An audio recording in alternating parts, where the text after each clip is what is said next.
खुलुमबाय गोजोन फुंबिलिनि बयनिसिमबो गाहाम हामलायनायजों लोगोसे नोंथांमोनखौ आंनि एसबी बड' निउज चेनेलाव बयखौबो बरायबावनाय थाबाय आं सिबिरानि ब्रह्म नोंथांमोननि थाखाय आं फिन गोदान खौरां लानानै फैबावबाय आसा खालामो खौरांखौ नोंथांमोना जोबजासिम नायलांगोन। सनितपुर जिल्लानि सिङाव दैजों लोमजानाय माखासे गामिखौ एफआरसि ओनसोल एबा हाग्रा ओनसोल होनानै सोरखारा जेबो खौरां लाहैयाखै। ढेकियाजुलि जालां ओनसोलनि सेरगाव गामि कासि गामि आरो माखासे गामिफोरा खेंख्रा दैमाजों लोमसाव जानानै सिलिंखार जानायखौ सनितपुर जिल्ला एबसु आरो सा ढेकियाजुलि दखरा एबसुआ थांनानै खौरां लाहैदों आरो राहाबादायाव थानाय बर' सुबुंफोरनो अनसुंथाइ हैदों। अनसुंथाइ हैनानै बिथांमोना बुंथिदों दि जुब जुब अखा हानायजों खेंख्रा दैमानि लोमसावनायनि थाखाय सेरगाव गामि कासि गामि आरो माखासे गामिया गासैबो सिलिंखार जाजोबदों। न' बां सिलिंखार जादों, हा हु खुरखा जादों आरो जिब जुनार बुखारलांजादों। हाजोनिफ्राय दै फैनायनि थाखायनो दैया दाहार जानायलाय गासैखौबो सिलिंखार खालामलांजोबदों होननानै फोरमायथिदों।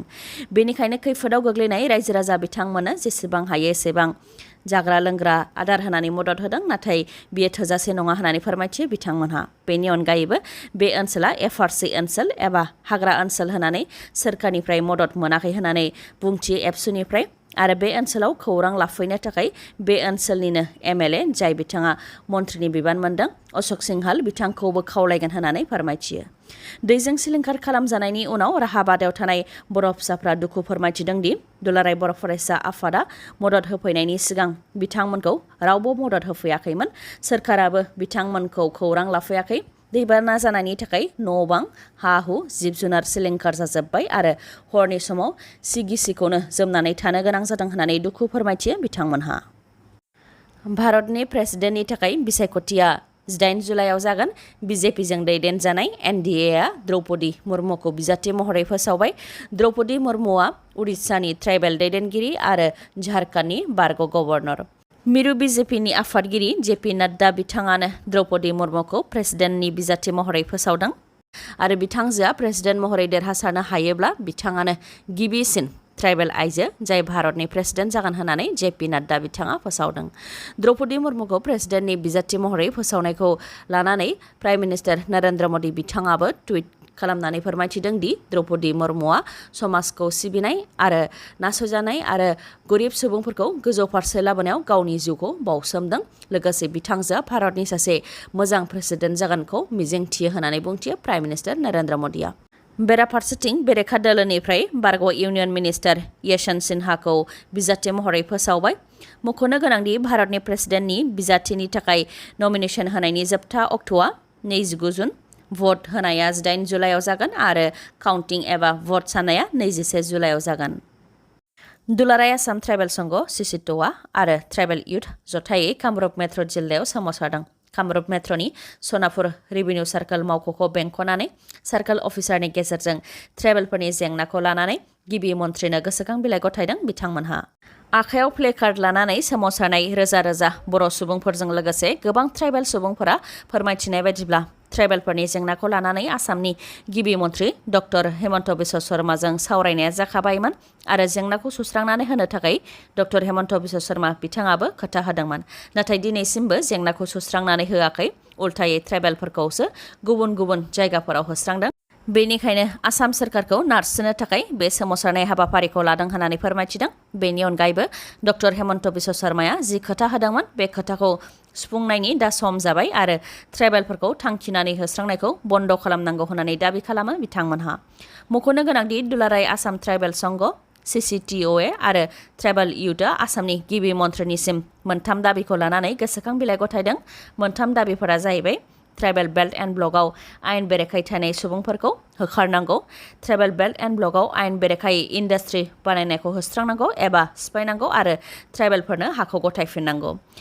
बेनि अनगायैबो एसटि एन्ड आदार ट्रेडिसनेल फरेस्ट डुवेलार्स एक्ट 2006 नि गेजेरजों हाग्रा ओनसोलाव थानाय ट्राइबेल सुबुंफोरनो हानि पाट्टा होनांगौ।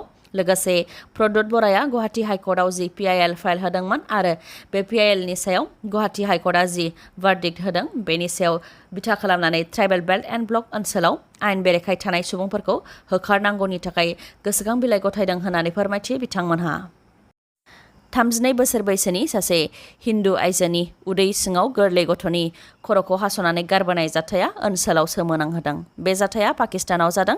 सिन्ध प्रभिन्सनि थारपारकार जिल्लानि गामि ओनसोलनि गोरबोआव गोनां आइजोखौ डिलिभारिनि थाखाय पाकिस्ताननि सिन्ध प्रभिन्सनि गामि ओनसोलनि गंसे रुरेल हेल्थ सेन्टाराव लाबोदोंमोन, जेराव गायनकलजिस्ट गैयामोन। बेयावनो सासे एक्सपिरियेन्स गैयै स्टाफा आइजोनि उदै सिङावनो गोरलै गथ'नि गोदोनाखौ हास'नानै खर'खौ गारबोदों, जायजों आइजोनि इउटेरासआ गाज्रि जादों आरो आइजोआ गोब्राब थासारियाव गोग्लैनो गोनां जादों होननानै सासे सिनियर मेडिकेल अफिसियेला फोरमायथिदों। लोगोसे फोरमायथिबावनाय बायदिब्ला उनाव अपारेशन खालामनानै आइजोनि उदै सिंनिफ्राय गोरलै गथ'नि खर'खौ दिहुनफिननाय जादों। जाथायनि सायाव नायबिजिरनो थाखाय सोरखाराबो बिथोन होबाय होननानैबो फोरमायथिदों सिनियर अफिसियेला। दैबानाजों थैनाय नखरनो बिटिसि सोरखारनिफ्राय 1 लाख रां अनसुंथाइ होनो थाखाय फोसावदों प्रमद बर'आ। प्रमद बर'आ बुंथिदों दि दैबानानि थाखाय देग्लाय गोबां खहा जाबाय। रोजा रोजा बिघा हायाव बाला फबसिनदों, जाय रांखान्थियाव गोहोम खोख्लैगोन। बेनिखायनो दैबाना आरो दैजों खुरखानायनि जेंनाखौ बिटिसि सोरखारा गुरुत्व होगोन एबा नोजोर होगोन होननानै बुंथियो। लोगोसे दैबानानि बेफोर जेंनाखौ अरायनि थाखाय फोजोबनो थाखाय सेन्ट्रेल आरो स्टेट गभर्नमेन्टजों सावरायगोन आरो थाबैनो डाटा आरो रिपर्टखौ दैथायहरगोन होननानै बुंथियो प्रमद बर' बिथाङा। बिनि अनगायैबो बिटिआरनि मोनबा जिल्लायाव डिस्ट्रिक्ट एडमिनिस्ट्रेशना सान हर खामानि मावगासिनो दं आरो ससियेल आरो पलिटिकेल अर्गानाइजेसनाबो मदद होदों होननानै फोरमायथियो। दैबानाजों थैनाय नखरनो बिटिसि सोरखारनिफ्राय 1 लाख रां होनायनि अनगायैबो आसाम सोरखारनि फारसेनिफ्रायबो होगोन होननानै बुंथियो प्रमद बर'आ। आसामनि सेकेन्डारि इडुकेसन डिपार्टमेन्टनि डाइरेक्टरनिफ्राय गासै आसामनि फरायसालिनि इन्सपेक्टरफोरनिसिम लाइजाम दैथायहरदों।